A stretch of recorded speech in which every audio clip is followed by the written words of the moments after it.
Show করছি, সামনে তুলে ধরছি, আমার মাথার উপরে যাত্রা চলবে। এইসব যাত্রা কিন্তু আমরা এখন দেখা ছেড়েই দিয়েছি, ভালো লাগে না দেখতে।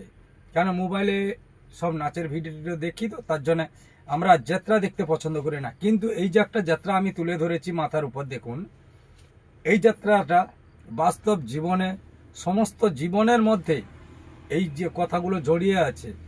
যদি ভালো লেগে থাকে, ফেসবুক থেকে দেখলে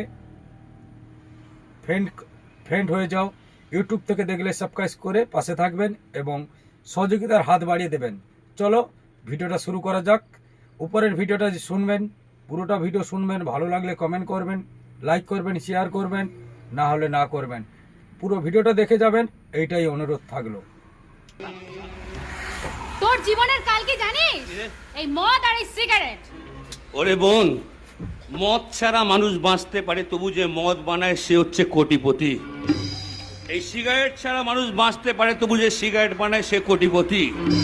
এই মোবাইল ছাড়া মানুষ বাঁচতে পারে, তবু মোবাইল যে বানায় সে কোটিপতি। কিন্তু এক মুঠো ভাত আর আলু সেদ্ধ ছাড়া বাঙালি জাতি কিছুতেই বাঁচতে পারে না। সেই আলু আর ভাত যে চাষি চাষ করে, সেই চাষি অনাহারে গলায় দড়ি দিয়ে মারা যায়। কেন বলতে পারিস বোন? কেন বলতে পারিস? পারবি না, পারবি না। আমার প্রশ্নের উত্তর তোরা কেউ দিতে পারবি না। তোর প্রশ্নের উত্তর আমরা কেন, স্বয়ং ভগবানও দিতে পারবে না। মাগো, পাথরের খোদাই করা ভগবান আজ মন্দিরে বসে বসে বড় ক্লান্ত। ভগবানের শ্রেষ্ঠ যে মানুষ, তার মৃত্যুটাকে সত্যি যেন অন্যের সুখের ঘরে তারা থাবা বসায়। আমরা 3 মিনিট ভগবানের সামনে প্রার্থনা করতে পারি না, কিন্তু 3 ঘন্টা সিনেমা টিকিট কেটে সিনেমা থেকে ফেলতে পারি। আজকের সন্তানেরা মা ভ্যালেন্টাইন্স ডেতে গার্লফ্রেন্ডকে 1000 টাকার গিফট দিতে ভোলে না, কিন্তু মাদার্স ডেতে মায়ের হাতে একটা গোলাপ দিতে আজকাল সন্তানরা ভুলে যায়। কেন বলতে পারো না? বলতে পারো? পারবে। মাগো, যে দেশের খবরের কাগজের প্রথম পৃষ্ঠায় ধর্ষণের খবর আর নিচে অশ্লীল তেলের বিজ্ঞাপন দেওয়া হয়, সে দেশের মায়ের গর্ভ থেকে ভবিষ্যতে ক্ষুদিরাম বা বিদ্যাসাগর বা বিবেকানন্দের জন্ম আর জীবনে হবে না, আমার জীবনে হবে না। আমি বুঝি বাবা, আমি তোর সব কথা বুঝি, কিন্তু আজকের দিনে তোর এই অপ্রিয় সত্য কথা কেউ শুনবে না, কেউ বুঝবে না। শুনবে মা, শুনবে শুনবে শুনবে, বুঝবেও। দেখবে মা, 1947 সালের আগে বিপ্লবীদের কথা কেউ শুনতো না, তবু বিপ্লব জয়ী হয়েছে।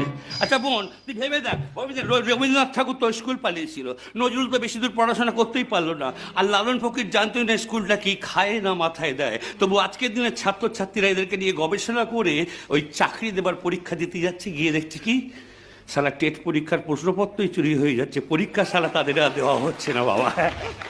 আচ্ছা ঈশ্বর, ঈশ্বর তুই আমার একমাত্র ছেলে, তুই ছাড়া আমার আর কেউ নেই বাবা। তুই এক কাজ কর, তুই এইসব মদ ফাট ছেড়ে একটা ভালো মেয়ে দেখে বিয়ে করে সংসারী হ। বিয়ে? হ্যাঁ। আমি বিয়ে জীবনে করবো না মা। কেন? আমি সুন্দরবনে গিয়ে একটা বিয়ে দেখে বিয়ে করাটাই ভুলে গেছি মা। সুন্দরবন? হ্যাঁ, কেন সুন্দরবনে আবার কি হচ্ছে? সুন্দরবনে গেছি, গিয়ে দেখছি একটা বাঘের বিয়ে হচ্ছে। বাঘের বিয়ে?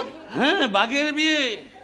বাঘ বিয়ে করতে যাচ্ছে, একদম টাসার মধ্যে ঢাই কুরকুর বাজছে, আর পেছনে 40-50 খানা নাচ, মানে বাঘ ওই বরযাত্রী সেজে বাঘের পেছনে হয়ে যাচ্ছে। বাঘের বিয়ে, বাঘ যাচ্ছে, বাঘ বিয়ে করতে যাচ্ছে, বাঘের পেছনে বাঘ বরযাত্রী যাচ্ছে। বাঘের মাঝখানে দেখছি কি একটা ইঁদুর নাচতে শুরু করেছে। ইঁদুর? হ্যাঁ, তখন বাঘগুলো দেখছে, উনি শালা আমাদের মাঝখানে ইঁদুর নাচছে কেন? তো ইঁদুরটাকে ধরে বাঘটা বলছে, এই শালা ইঁদুর, এটা তো বাঘের বিয়ে, তুই ইঁদুর হয়ে আমাদের মাঝে নাচছিস কেন? তখন ইঁদুরটা বাঘকে বলছে, বিয়ের আগে আমিও বাঘ ছিলাম, বিয়ের পর শালা ইঁদুর হয়ে গেছি, তাই দেখতে এসছি কজন শালা ইঁদুর হতে এসছে বাবা। ওর কথা শোনার কোনো আগ্রহই আমার নেই। তোর যদি থাকে তাহলে তুই শোন, আমার অনেক কাজ আছে, আমি চললাম। শোন মন, শোন, শোন, সবসময় একটা কথা মনে রাখবি, কাউকে কোনো অবহেলা করবি না, কখনো। 5 টাকার পেন দিয়ে, একটা 5 টাকার কলম দিয়ে না 500 কোটি টাকার হিসেব করা যায়, কিন্তু 500 কোটি টাকা খরচা করে কোনো মানুষের মনুষ্যত্ব, বিবেক কখনো জীবনে কখনো কেনা যায় না, শিক্ষা কখনো কেনা যায় না। এই কথাটা সবসময় মাথায় রাখ।